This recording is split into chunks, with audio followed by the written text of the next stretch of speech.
भाई इंडिया में जब हम रोड्स पर निकलते हैं तो एक ऐसी फीलिंग आती है जैसे खतरों के खिलाड़ी हम बन चुके हों, क्योंकि हम देखते हैं कि ना तो रोड पर नियमों का पालन हो रहा है, कोई ओवर स्पीडिंग कर रहा है, कोई ड्रिंक करके ड्राइव कर रहा है, कोई रेड लाइट जंप कर रहा है, कोई ट्रैफिक के फ्लो के अगेंस्ट आ रहा है। अब ऐसे में हमें पता तो होता है कि सामने वाला जो है वो गलत ड्राइविंग कर रहा है, लेकिन हमें क्योंकि कानून नहीं पता होता है इसलिए हम बेबस फील करते हैं, बस इतना फील करके रह जाते हैं कि यार सामने वाला गलत चल रहा है, लेकिन क्या गलती कर रहा है एंड क्या हमें उससे कहना चाहिए, क्या नियम है, क्या कानून कहता है, वो हमें नहीं पता होता। सो ऐसे में वो बेबसी वाली फीलिंग को दूर करने के लिए ज़रूरी हो जाता है कि हम कानून को समझें। सबसे ज़्यादा जो टूटने वाले नियम हैं भारत में, that is over speeding, dangerous driving and drunk and driving. आज इन तीनों चीज़ों के बारे में हम पढ़ेंगे। क्या कहता है मोटर व्हीकल्स एक्ट 1988, इनसे जुड़े हुए क्या प्रावधान है, क्या सज़ा है एंड इनका मतलब क्या है, वो आज की वीडियो में हम देखने वाले हैं। So welcome to study IQ, my name is Chand Kuba and अगर आप मुझसे कनेक्ट करना चाहें तो इन चैनल्स में से किसी भी चैनल से मुझसे कनेक्ट करके मुझे एडवाइस दे सकते हैं या फिर मेरे से सवाल पूछ सकते हैं। So let's begin with the first section of the video, that is data.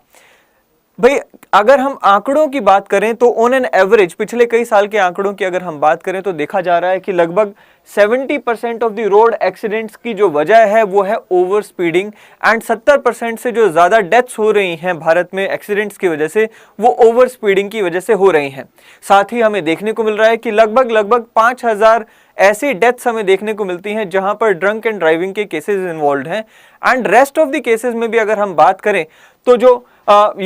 Dangerous driving है वो एक सबसे बड़ा कारण निकल कर आता है जिसकी वजह से एक्सीडेंट्स होते हैं एंड जिसकी वजह से यहाँ पर मैक्सिमम डेथ्स हमें देखने को मिलती हैं। अब ऐसे में क्या है डेंजरस या ओवर स्पीडिंग का कानून, वो हम देखेंगे section 183 of motor vehicles act.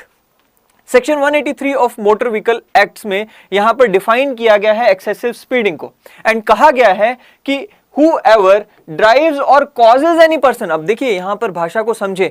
अगर मैं खुद भी तेज चला रहा हूं या फिर मैं अपने एम्प्लॉयड पर्सन को यानी कि मेरे ड्राइवर को भी मैं मजबूर कर रहा हूं कि भाई जो स्पीड लिमिट है उससे ज्यादा चलाओ, तो मैं दोषी हूं। सो क्या कह रहा है, whoever drives or causes any person who is employed by him a motor vehicle in contravention of the speed limits set by the central government or state government shall be punishable in the following manner। अब देखिए सबसे पहली बात तो यहां पर यह कि सब जो हमारी स्पीड लिमिट्स होती हैं वो सेट कौन करता है। मोस्ट ऑफ द केसेस में यहां पर सेंट्रल गवर्नमेंट यहां पर स्पीड लिमिट सेट करती है, but in some cases state government के पास भी ये पावर रहती है कि वो जो लोकल एरियाज हैं उनमें स्पीड लिमिट सेट कर सके। सो अगर हम ऐसी स्पीड लिमिट्स को तोड़ते हैं या किसी को तोड़ने पर विवश करते हैं तो इन प्रावधानों में हमें यहां पर सजा मिलेगी। कहता है जी कि अगर वो व्हीकल जिसने स्पीड लिमिट को क्रॉस किया वो एक लाइट मोटर व्हीकल है तो उस केस में यहां पर फाइन का जो प्रावधान है वो है not less than 1000 rupees which may extend to 2000 rupees. So अगर मान लीजिए एक व्यक्ति जो कि लाइट मोटर व्हीकल, अब लाइट मोटर व्हीकल क्या होता है तो वो भी इस एक्ट में डिफाइन किया गया है, एक ऐसा व्हीकल जिसका जो वजन है वो 7500 kg से कम हो, यानी कि खाली जो व्हीकल का वजन है वो 7500 किलोग्राम से कम हो, उसे LMV यानी लाइट मोटर व्हीकल कहा गया। ऐसे केस में मिनिमम जो फाइन लगेगा वो 1000 रुपए का एंड मैक्सिमम फाइन जो है वो 2000 रुपए का यहां पर लगेगा। दूसरी बात, अगर कोई मीडियम मोटर व्हीकल है यानी कि मीडियम गुड्स व्हीकल है या मीडियम पैसेंजर व्हीकल है जिसका वजन होता है 7500 टू 12000 किलोग्राम्स, या फिर कोई हैवी वेट व्हीकल है तो उस केस में भी यहां पर हमें फाइन का प्रावधान बताया गया है, जहां पर मिनिमम फाइन जो होगा वो 2000 रुपए होगा एंड मैक्सिमम फाइन जो है वो 4000 रुपए हो सकता है। अब फाइन जो है 2000 रुपए से 4000 रुपए के बीच में हो सकता है अगर आपका व्हीकल जो है वो मीडियम या हैवी वेट कैटेगरी में आ जाता है। अब दूसरी बात ये कि पहली बार सजा या पहली बार अगर आपने व्हीकल को ओवरटेक या ओवर स्पीड किया तो आपको ये फाइन लगेगा। क्या होगा अगर हम दूसरी बार में भी यही क्राइम करते हैं, यानी कि दूसरी बार में भी हम ओवर स्पीडिंग करते हुए पाए जाते हैं, तो उसका जो प्रावधान है वो जरूरी हो जाता है यहां पे समझना, क्योंकि सेकेंड टाइम में या फिर सब्सिक्वेंट ऑफेंसेस में यहां पर हमारा ड्राइविंग लाइसेंस जो है वो इंपाउंड किया जा सकता है जो भी पुलिस ऑफिसर वहां पर मौके पर मौजूद है उसके द्वारा। यानी कि आप अगर एक बार आप स्पीडिंग करते हो, ओवर स्पीडिंग करते हो, आपको फाइन लगेगा। अगर दूसरी बार अगर आप सेम काम करते हुए पाए जाते हो तो वहां पर आपको फाइन नहीं, अब आपका लाइसेंस भी यहां पर क्या होगा, इंपाउंड किया जाएगा एंड वो फिर आपको कुछ समय बाद वापस किया जाएगा ना।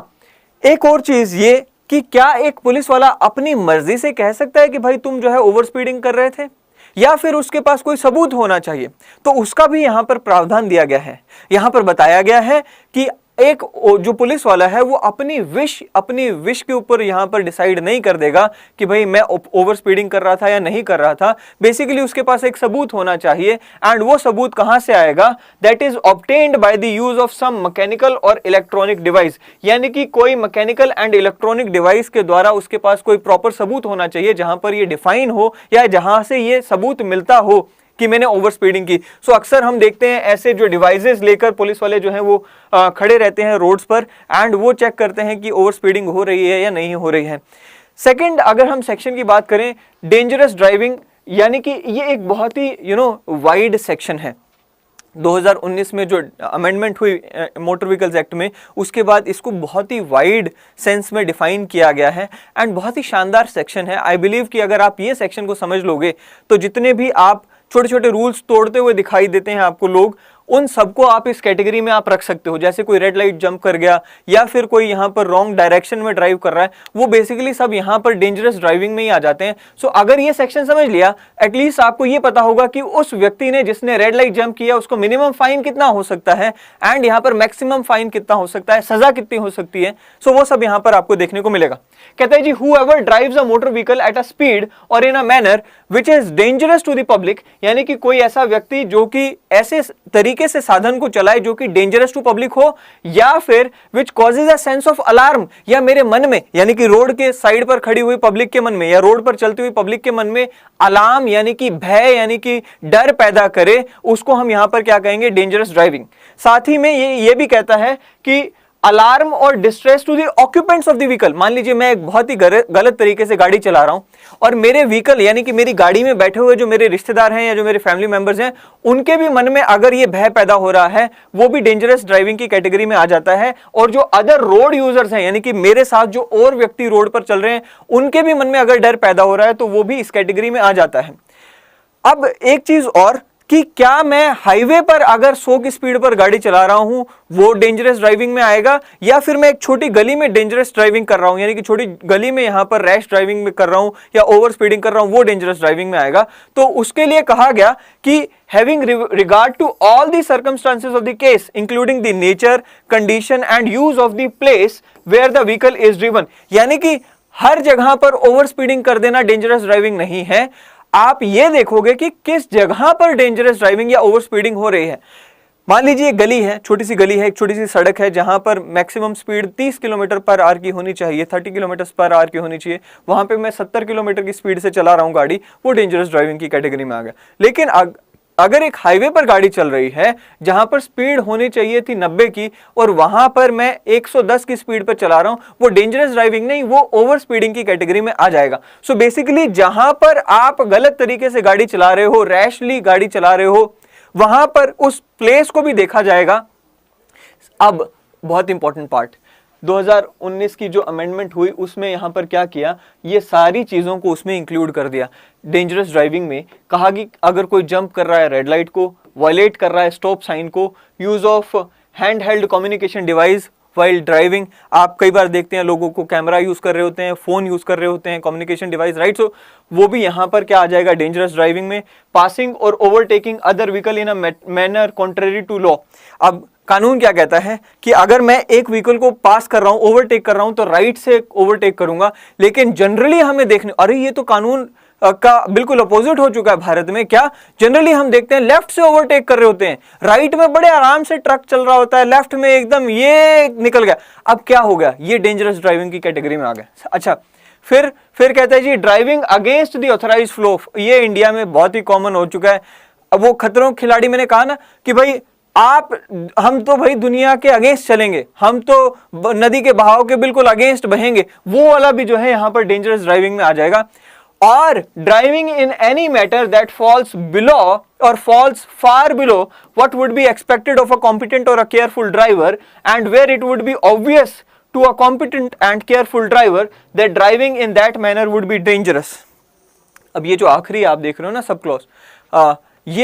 ये एक बहुत ही वाइड मीनिंग दे देता है। अब ये एक डिस्क्रिप्शन दे देता है कि भाई देखो, एक ऐसी सिचुएशन में आप गाड़ी चला रहे हो जहां पर कोई भी एक कॉम्पिटेंट ड्राइवर, यानी कि एक समझदार ड्राइवर को पता है कि वो डेंजरस तरीके से मैं चला रहा हूं। जैसे हम देखते हैं ना कई बार जिगजैग देखते हैं निकलती हुई गाड़ियां, है ना, हाईवे पे, ये इधर से गया फिर इधर से गया, अब वो जो फास्ट एंड फ्यूरियस की फीलिंग ले जाते हैं रोड पर, अब वो सारे भी जो है इस सेक्शन में कवर हो जाएंगे। एंड यहां पर उन्होंने कह दिया जी ये भी जो है डेंजरस ड्राइविंग की कैटेगरी में आ जाएगा। अब ऐसे जो डेंजरस ड्राइविंग करने वाले लोग हैं या रैश ड्राइविंग करने वाले लोग हैं, उनको क्या इनाम मिलना चाहिए या क्या सजा मिलनी चाहिए, उसका भी प्रावधान यहां पे है। सबसे पहले तो ये, they shall be punishable for the first offence with the imprisonment of term which may extend to 1 year but shall not be less than 6 months, यानी कि मिनिमम पनिशमेंट उनको जो है 6 महीने की सजा और मैक्सिमम 1 साल की सजा मिल सकती है। या फिर with the fine which shall not be less than 1000 but which may extend to 5000, यानी कि 1000 रुपए का मिनिमम फाइन लगाया जा सकता है या मैक्सिमम 5000 फाइन लगाया जा सकता है, या फिर दोनों को भी यहां पर दिया जा सकता है, यानी कि कुछ फाइन लगा दिया कुछ सजा दे दी, ये भी यहां पर किया जा सकता है।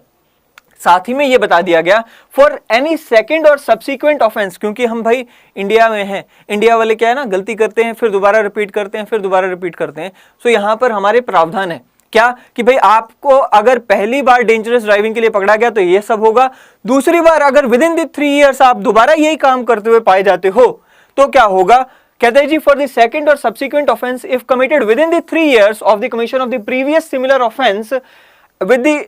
imprisonment for the term which may extend to 2 years or with the fine which may extend to 10,000 or with both। now कहता है जी अगर आप दूसरी बार पाए गए सेम ऑफेंस करते हुए with in the 3 years of the previous offense, तो अब जो है मैक्सिमम सजा आपको 2 साल की दी जा सकती है एंड मैक्सिमम फाइन अब आपका 5000 से बढ़ाकर 10,000 पुट कर दिया गया, यानी कि 10,000 तक का आपके ऊपर फाइन लगाया जा सकता है। सो ये है जी डेंजरस ड्राइविंग, जो कि मोस्ट इंपॉर्टेंट सेक्शन मैं मानता हूं क्योंकि सबसे ज्यादा तोड़े जाने वाला सेक्शन है ये भारत में। आप शहर में गली में निकल तो जाओ एक बार, आपको ये तो दिख ही जाएगा। अच्छा, फिर आ जाता है जी ड्रंक एंड ड्राइविंग। अब देखो भाई, बड़ा मजाक उड़ाया जाता है कि भाई आज मैंने ड्रिंक कर लिया तो आज गाड़ी तेरा भाई चलाएगा, ये होता है, हम देखने को मिलता है, मजाक वगैरह करते रहते हैं। अब क्या है ड्रंक एंड ड्राइविंग, मैंने कहा ना कि हर साल लगभग 5000 जो लोग हैं वो इस कारण से जान खो देते हैं। अब सेक्शन 185 जो है वो बात करता है ड्राइविंग बाय ड्रंकन पर्सन और by person under the influence of drugs. सिर्फ दारू नहीं, यानी कि सिर्फ अल्कोहल नहीं, अल्कोहल के साथ साथ अगर आप कोई और तरीके की ड्रग्स भी लेकर गाड़ी चला रहे हो वो भी एक अपराध है। सो क्या है ये,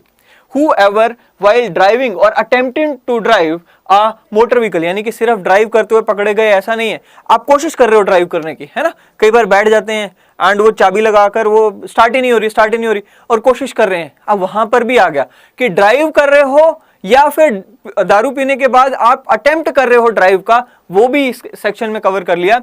has in his blood alcohol exceeding 30 mg per milligram 100 milligram of blood detected in a test by a breath analyzer or in any other test including a laboratory test। अब क्या कह गया,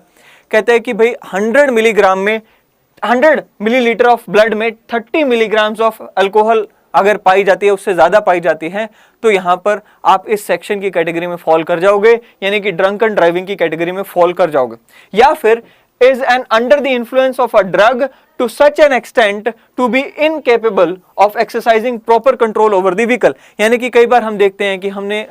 ऐसे कई सारे केसेस देखे हैं जहां पर ड्रिंक नहीं किया होता लेकिन ड्रग्स लिया होता है। अब अगर आपने ड्रग्स ले रखा है, कोई भी तरीके का ड्रग हो सकता है, वहां पर मैरिजुआना वगैरह वगैरह, अब वहां पर भी अगर आप इस स्थिति में नहीं है कि आप व्हीकल को कंट्रोल कर सकें, तो वहां पर भी आप इस सेक्शन की कैटेगरी में फॉल कर जाओगे। ऐसे में कहा गया कि shall be punishable for the first offence with imprisonment for a term which may extend to 6 months और विद फाइन ऑफ 10,000 रुपीज और विद बोथ, यानी कि पहली बार अगर आप दोषी पाए गए तो इंप्रिजनमेंट 6 महीने की और 10,000 रुपए तक का फाइन आप पर लगाया जा सकता है, या फिर दोनों लगाए जा सकते हैं। और अगर आप दूसरी बार या उसके अदर टाइम अगर आप यहां पर सब्सिक्वेंट ऑफेंसेस में भी आप दोषी पाए जाते हो तो फिर इम्प्रिजनमेंट की जो टर्म है it may extend to 2 years और विद फाइन ऑफ 15,000 रुपीज और विद बोथ। सो बेसिकली ये है कानून ड्रंक एंड ड्राइविंग का। इसमें जो तीनों सेक्शंस हैं तीनों ही हमारे लिए इंपॉर्टेंट हो जाते हैं, बिकॉज जैसे ही हम रोड पर निकलते हैं ये तीनों ही जो धाराएं हैं इनको तोड़ते हुए हमें देखने को मिलता है कि लोग तोड़ रहे हैं। इनफैक्ट हम भी यहाँ पर इग्नोरेंस में इन सेक्शंस को तोड़कर ये क्राइम कर रहे होते हैं। सो बेसिकली आप जरूरी नहीं है कि आईपीसी में दिए गए क्राइम्स को कर रहे हो तभी क्रिमिनल हो, अगर आप इन सेक्शंस को भी तोड़ रहे हो तो भी आप यहाँ पे क्राइम कर रहे हो। सो बेसिकली हमारी ये ड्यूटी है कि हम खुद तो इन सेक्शंस का ध्यान रखें ही, अगर कोई और भी इन सेक्शंस को तोड़ रहा है या इन धाराओं को, इन नियमों को, इन कानूनों को तोड़ रहा है, हमारी जिम्मेवारी बनती है कि उन्हें यहाँ पे समझाया जाए, उन्हें बताया जाए एंड उन्हें सही रास्ते पर लाया जाए। सो ये थी हमारी आज की वीडियो। आई होप कि आपको ये वीडियो पसंद आएगी। अगली वीडियो में फिर एक बार ऐसे ही दोबारा मिलेंगे। Till then thank you very much and have a nice day ahead.